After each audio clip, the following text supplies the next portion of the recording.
Itoobiya waxay isku diyaarinaysaa dagaal ay ku doonayso in ay laba mid ay ku wajahdo waa Soomaaliya ama Eritrea siday sheegeen saraakiil ka tirsan dowladda federaalka Itoobiya waxaa socda dhaqdhaqaaqyo xooggan oo Abiy Ahmed uu ku doonayo sidii dowladdiisa ay diiradda u saari lahayd Soomaaliya ama Eritrea si ugu yaraan waddankiisa uu u helo marin badeed sida ay sheegeen ila kala duwan wararka soo baxaya waxay tilmaamayaan in ay socdaan dhaqdhaqaaqyo guud oo la xiriira dhanka iyo howlgallada dowladda federaalka Soomaaliya ay wado in ay ka sameyso deegaano ka tirsan xadbeenaadka ay wadaagaan Soomaaliya iyo sidoo kale dhanka Itoobiya hayeeshee waxaa jira warar soo baxaya in ay socdaan dhaqdhaqaaqyo guud oo la xiriira arrimahan iyadoona saraakiil iyo mas'uuliyiin dowladeed ay hoosta ka xariiqeen in maalmihii u dambeeyay ay dhacayeen arrimo dhowr ah oo la xiriira in la sameeyo howlgallo guud oo ay dowladda federaalka ay ku doonayso sidii ciidamo fara badan ay u geey lahayd deegaanada xadbeenaadka ah ee Soomaaliya iyo Itoobiya ay wadaagaan iyadoona arrimahaas lagu goleeyahay dhaqdhaqaaqida iyo damaca xukuumadda Addis ay wado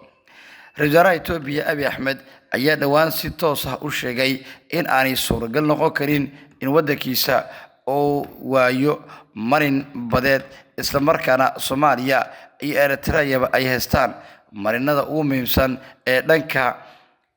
badda taas oo muujinaysa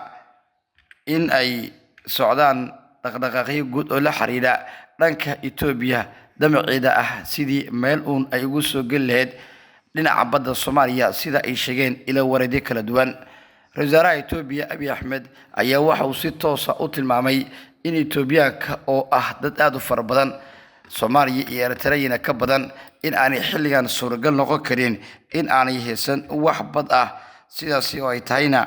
xukuumaddiisa ay doonayso sidii ay u raadi lahayd dhaqdhaqaaqyo walba oo la xiriira guud ahaan siyaasadda guud ee Itoobiya ay ku wajahayso dhanka iyo geeska Afrika sida ay ku warameen saraakiil kala duwan waxa uu diyaariyay ciidamo Itoobiyaan ah kuwaas oo la sheegay inay qayb ka noqon karaan howlgalka iyadoona xukuumadda Abiy Ahmed lagu qiyaasay dadkiisa 135 ilaa 139 milyan oo qofood oo Itoobiyaan ah waxaana xog baaristii ugu dambeysay ee lagu sameeyay ahayd in ay socdaan dhaqdhaqaaqyo kale oo Itoobiyaanku ay ku doonayaan sidii ay isugu qaybin lahaayeen guud ahaan caalamka oo ay ku dooni lahaayeen sida ay wax u doonayaan marka la eego dhaqdhaqaaqyada guud ee la xiriira siyaasadda waxaana dhanka kala socda xukuumadda Abiy Ahmed isku dayo kale oo ay wado si ay u raadiso isbahaysi xooggan oo ka dhana dhanka Soomaaliya iyo Eritrea madaxweynaha Eritrea Isaias Afwerki ayaa kol hore waxa uu si toos ah u sheegay in aanay Itoobiya u cuntameynin marka la eego sida ay wax u wado sidaas oo ay tahay dalkiisa uu diyaar u yahay in uu ku wajaho xaalad walba oo la xiriira arrimahaasi ila wareedyo kala duwan ayaa dhanka kale inoo sheegay inay socdaan dhaqdhaqaaqyo guud oo Itoobiya ay ku doonayso sidii ay badda Soomaaliya dhinaca ugu soo gali lahayd iyadoona wararka soo baxaya ay socdaan dhaqdhaqaaqyo guud oo ku saabsan qaabka ugu fudud ee loo gaari karo hadafka siyaasadeed ee arrimahaasi la xiriira xubin sare oo ka tirsan dowladda federaalka Soomaaliya waxa uu dhankiisa sheegay in ay diyaar u yihiin qaabkii looga hortagi lahaa iyadoona Itoobiyaanka kol horeba isku dayeen in ay socdaan dhaqdhaqaaqyo iyo isku dayo kala duwan oo arrimahaasi la xiriira waxaana saraakiisha mas'uuliyiinta dowladda federaalka way sheegeen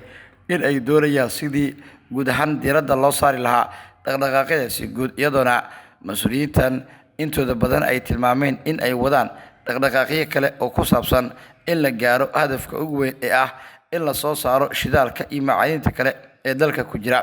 haddii arrimahaas oo idin ay dhacaan waxaa dhici doona in isku dayada guud ee noqon doonaan sidii guud ahaan diiradda loo saari lahaa waxaana wararka soo baxaya ay tilmaamayaan in ay socdaan dhaqdhaqaaqyo guud oo la xiriira dhanka iyo deegaanadaasi iyadoona wararka soo baxaya sidoo kale ay tilmaamayaan in guud ahaan dhaqdhaqaaqyadaasi yihiin kuwa diiradda lagu saarayo qaabka ugu fudud ee xogaal ahaan loo gaari karo hadafka siyaasadeed ee arrimahaasi la xiriira sargaal sare ka tirsan dowladda federaalka Soomaaliya waxaana dhanka kale uu tilmaamay inay socdaan dhaqdhaqaaqyo guud oo la xiriira arrimahaasi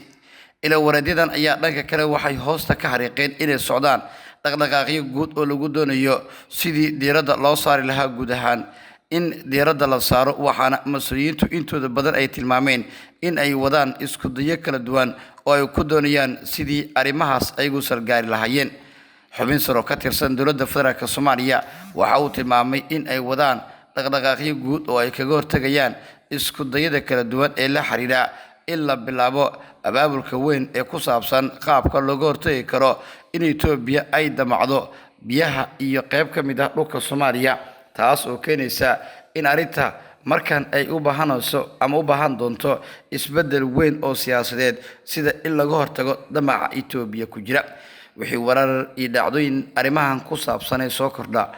baahinteena tarixigta warbaahinta Xuraansi ayaan idinkula wadaagi doonaa haddii alla idmo waad ku maasantahay daawashada iyo ku xanaanta janaalkayaga